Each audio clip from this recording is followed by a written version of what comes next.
Welcome everyone back to another Minecraft video. So as you can see, today we are doing something slightly different to what I usually do, as in my survival world.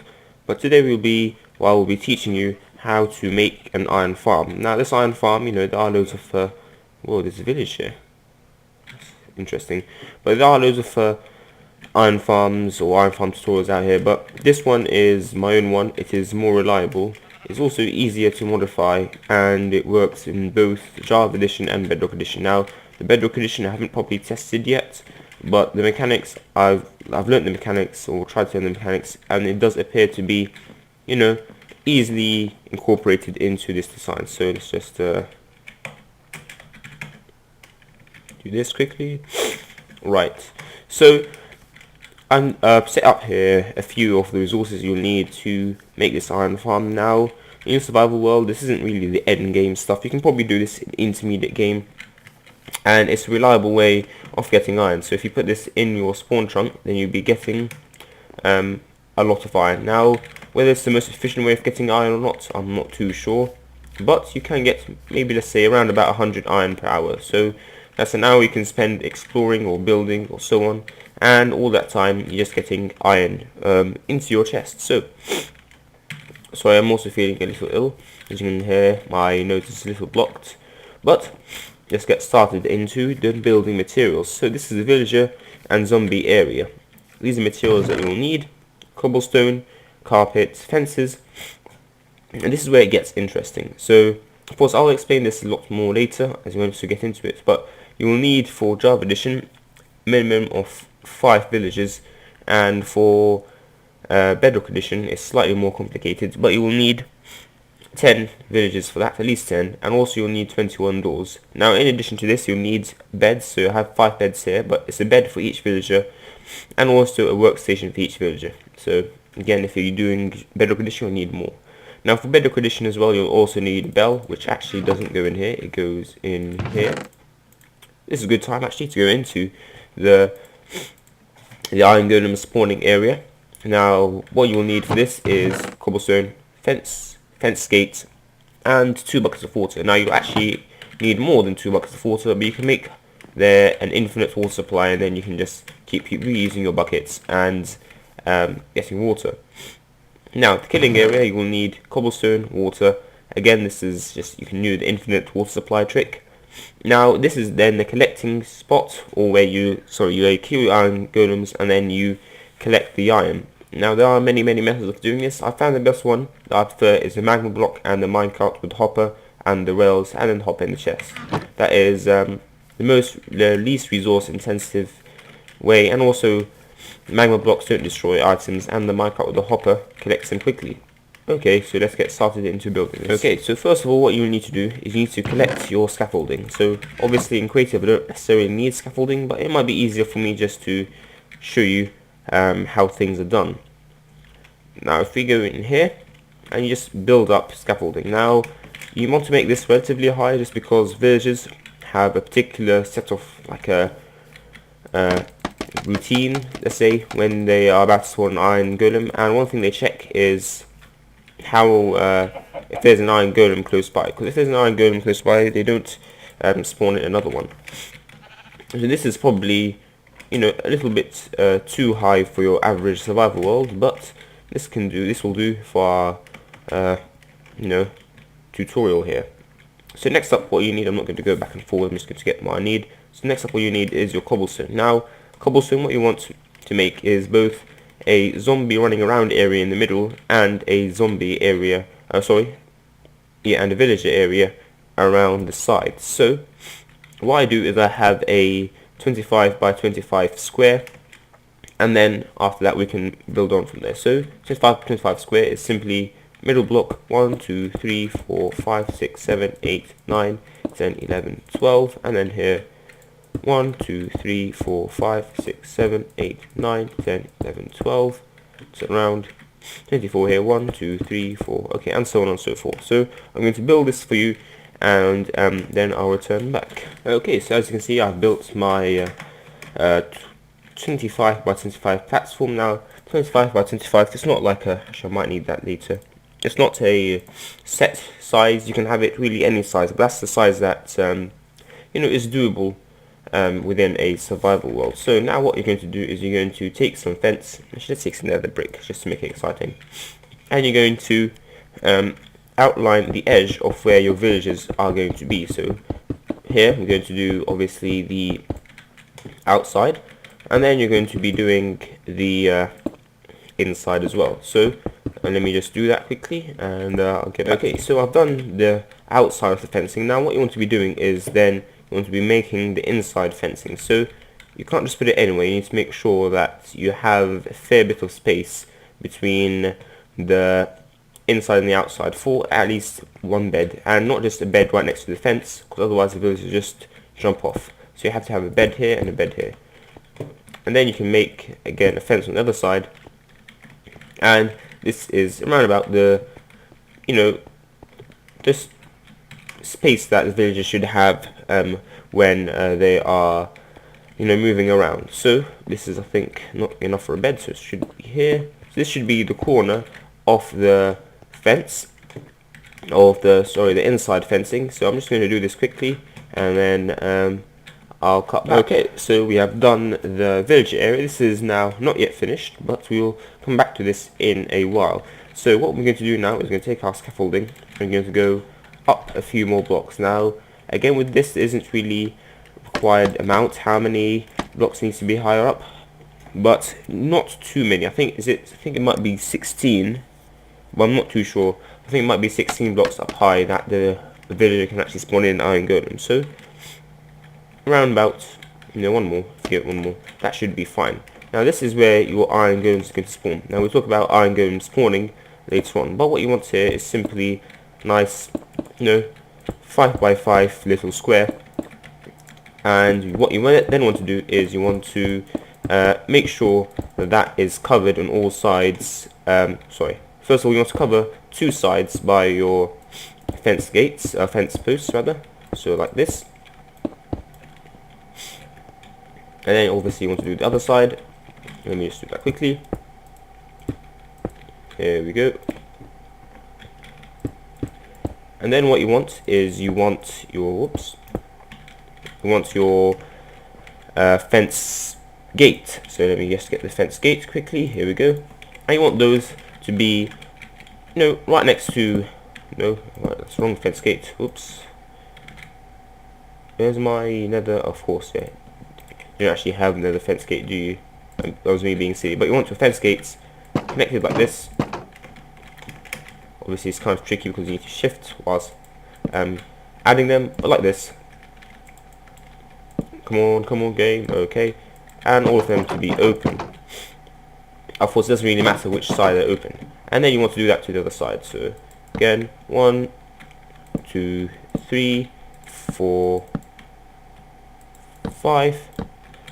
1, 2, 3, 4, 5. Now you notice this part looks a little bit like I believe it's Dockem's come on man, his iron farm.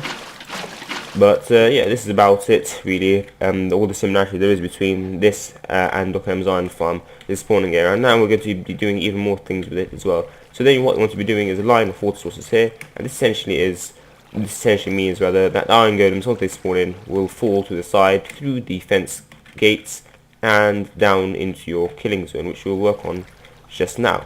So then after that, what you want to be doing is you want to kind of extend the brick fence. So you want to be doing it a few blocks higher, 3 blocks along. 1, 2, 3, yeah, 3 blocks should be fine. And then again on this side, 1, 2, 3, and 1, 2, and 3. After that, this is nearly finished. Of course, we'll come back to this later for yet another thing. Wait, have I? Oh dear. Right, I made a little error, but I'll quickly fix that and I'll get back. Okay, so now what you want to be doing is go onto your zombie running around area. So first of all, whilst this is the zombie platform, it will be quite bad for the zombie and for you as well if the iron golems fell through here and then just fell into the platform and killed the zombies. So what you want to be doing is you want to be checking around about where the I should put a command block for that, but you want to be checking around about where the iron golems will fall, and then break the blocks there just to make sure the iron golem falls all the way through. Now, not me. Now, you can do also is you can also break one to the side just in case the iron golem wants to fall somewhere inconvenient for you. But of course, if you wish to do that, go ahead. Now, what you're doing essentially is you're trying to make sure that the iron golem only, well, we'll talk about where the iron golem to spawn, but you want it to spawn in here, but then when it falls down, not to be caught on anything, because then what will happen is either it will kill the zombie, and then you have to get another zombie, and that takes time and effort, and or it it stays here, and the villagers notice there's an iron golem and don't spawn in anymore, and thus your farm is broken.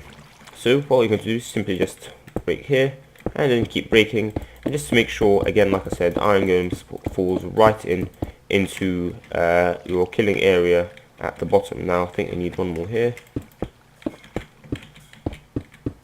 Now you might have noticed in my survival world, this iron farm isn't exactly the same dimensions as that one, but this is, like I said, kind of an improvement version.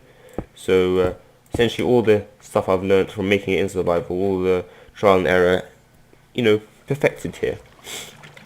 So now we've done this, what we're going to do is we're also going to fence the zombie area. Now the zombies, for some reason, I thought they had intelligent pathfinding, that they weren't just run down and drop a very high height and die, but just in case, what you want to be doing is just putting fences around here to ensure that the zombies do not just fall down there and die. So now we've done this, what's next? Now we need to furnish the villager area. So now we'll require beds and also some form of workstation.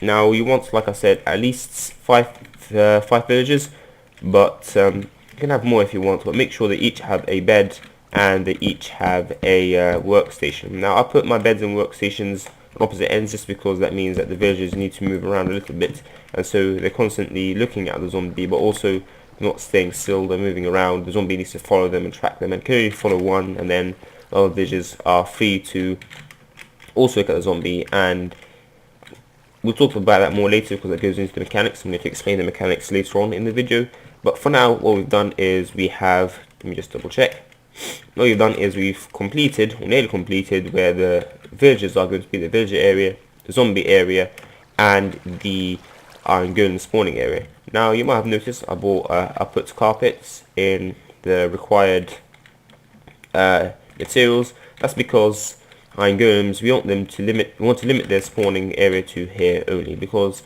if they spawn in anywhere, then no more iron golems will spawn, because the villagers will notice that there's already been an iron golem around them. So what you want to be doing is you want to carpet up the whole of this area, but not only this, you want to also carpet up the fence posts. Now I'm not too sure that this is necessary or not, but if you read the wiki, iron golems have kind of a more, I won't say buffed spawn system, but they can spawn on things like half slabs, transparent blocks like glass, as long as there's a block underneath, but they can't spawn in on carpets. So just in case, you should put carpets not only in the villager area but also in the zombie area. So let me just do that quickly, and then I will get just back. Quickly, I think I may have actually put this too far out this way, because what I've noticed is in my survival world, iron golems can sometimes spawn in here, travel nicely, and then just fall here. So that's definitely too close in. So if you just need to move this back slightly, a little bit over here,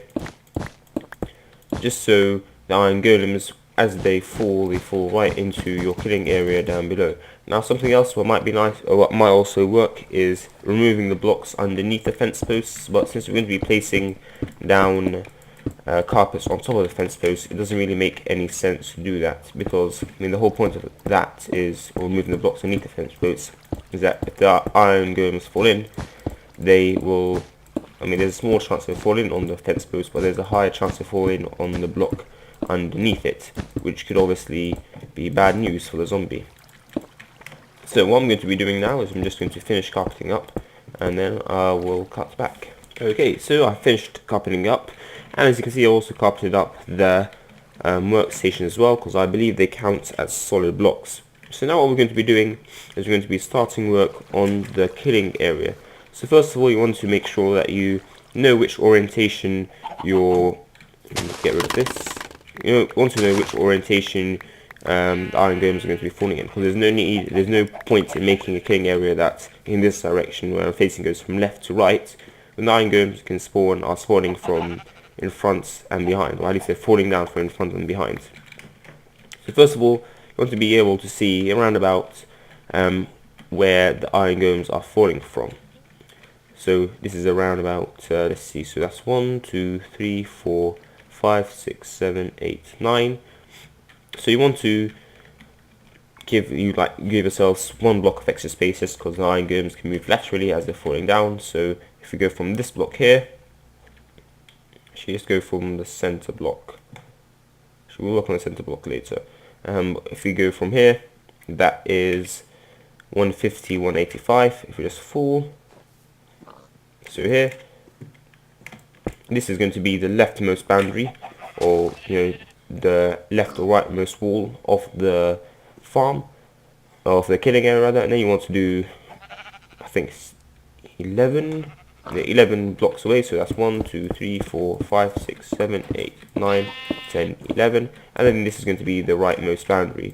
Let me just break away all of this cobblestone. Now you also then want to check out where the middle point is. So that is essentially exact middle of where your farm is going to be, or rather where it's going to where the, what do you call it, iron golems is going to spawn in. So I've noticed it's slightly off center, this isn't it, but oh well. So this is going to be center, which is, let me just here's F3, here's F3, that is 144, 189. So let me just go down there and go to 144, 189, so exactly here. Now what you want to do is you want to essentially go back out around 10 blocks and place down your water buckets. Actually, first of all, what you want to be doing is actually putting down your walls to contain the water. So let's go down 10 blocks, 1, 2, 3, 4, 5, 6, 7, 8, 9, 10, and 11 here. And just build along, make sure you have your boundary and you have your walls. So again, quite simple. And if you just break this, keep the center block obviously, and then just keep working along just so you finish doing the walls. I'm going to finish doing my walls and then get back to you. Okay, so I've done the walls with the boundaries of the killing area. Now what I want is a nice water bucket. Here we go. And I'm going to put down water on each of along the wall, basically, like this.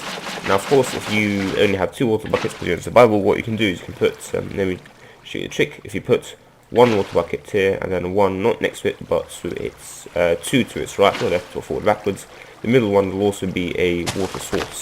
So if you keep collecting from the middle, you have an infinite water supply. And that's basically if you want to save water buckets or going up and down, etc. Also want to be putting down water buckets along the side of this one as well. So then what you want to be doing is you want to be putting down water buckets along this middle here. So what this essentially does is it, oops, I think I did it slightly wrong. Let me break this. What's gone wrong? Did I not put one here? Here we go.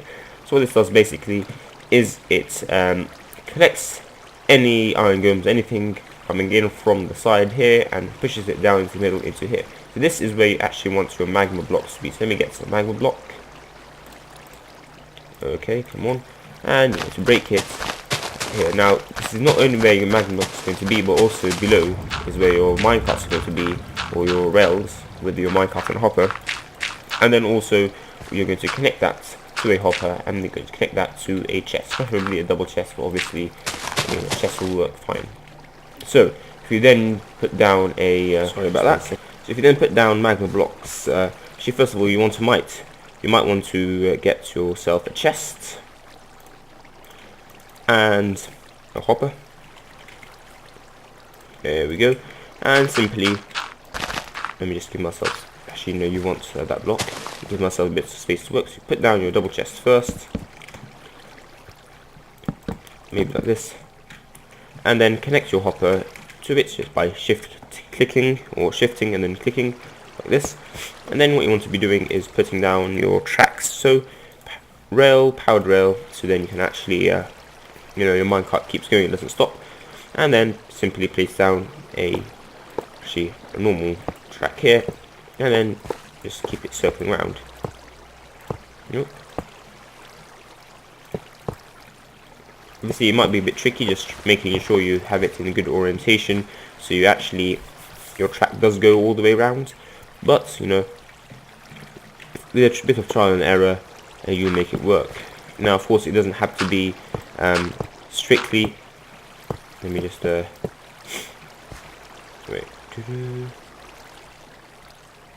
No, it doesn't obviously have to be strictly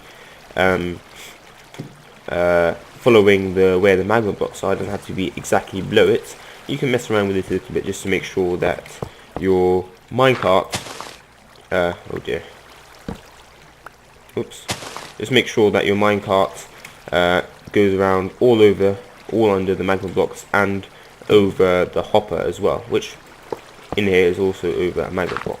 So let me just work on the minecart and then I'll get back to you.